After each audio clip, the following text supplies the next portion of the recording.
ಗೋದಾವರಿ ಕೃಷ್ಣ ಕಾವೇರಿ ನದಿ ಜೋಡಣೆ ಯೋಜನೆಗೆ ಕರ್ನಾಟಕ ಒಪ್ಪಿಗೆ ನೀಡಿದೆ ಅಂತ ಮುಖ್ಯಮಂತ್ರಿ ಡಿಕೆ ಶಿವಕುಮಾರ್ ಘೋಷಿಸಿರುವುದಕ್ಕೆ ಕೇಂದ್ರ ಸಚಿವ ಎಚ್ ಡಿ ಕುಮಾರಸ್ವಾಮಿ ತೀವ್ರ ಆಕ್ರೋಶವನ್ನ ವ್ಯಕ್ತಪಡಿಸಿದ್ದಾರೆ.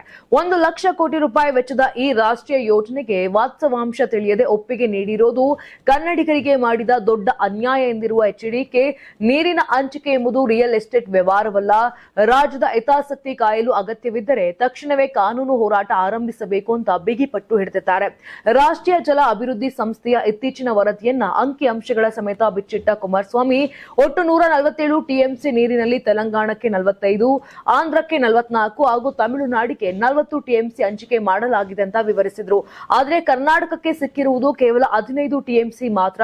ಈ 15 ಟಿಎಂಸಿ ನೀರನ್ನ ಕೂಡ ಕೇವಲ ಮಲಪ್ರಭಾ ಭಾಗದಲ್ಲಿ, ಅದು ನೀರಾವರಿಗಲ್ಲದೆ ಕೇವಲ ಕುಡಿಯುವ ಉದ್ದೇಶಕ್ಕಷ್ಟೇ ಬಳಸಬೇಕು ಎಂಬ ಕಠಿಣ ಷರತ್ತು ವಿಧಿಸಲಾಗಿದೆ. ಇದರಿಂದ ಅಂತಿಮವಾಗಿ ರಾಜ್ಯಕ್ಕೆ ಕೇವಲ 2 ಟಿಎಂಸಿ ನೀರಷ್ಟೇ ಬಳಕೆಗೆ ಸಿಗಲಿದ್ದು, ಸಿಎಂಗೆ ಜಲ ವಿವಾದಗಳ ಕನಿಷ್ಠ ಅರಿವು ಕೂಡ ಇಲ್ಲ ಅಂತ ವಾಗ್ದಾಳಿಯನ್ನ ನಡೆಸಿದ್ದಾರೆ. ಮುಖ್ಯಮಂತ್ರಿಗಳು ಈ ಮಹತ್ವದ ವಿಷಯದ ಬಗ್ಗೆ ಮಾತನಾಡುವ ಮುನ್ನ ತಮ್ಮದೇ ಪಕ್ಷದ ಹಿರಿಯ ನಾಯಕರಾದ ಎಚ್.ಕೆ. ಪಾಟೀಲ್ ಅವರಿಂದ ಸಲಹೆ ಪಡೆಯಲಿ ಅಂತ ತಿರುಗೇಟನ್ನ ಕೊಟ್ಟಿದ್ದಾರೆ ಎಚ್ಡಿಕೆ. ಇನ್ನು ಡಿಕೆ ಶಿವಕುಮಾರ್ ಅವರ ನಡೆಗಳನ್ನ ಪ್ರಶ್ನೆ ಮಾಡಿದ್ದಾರೆ.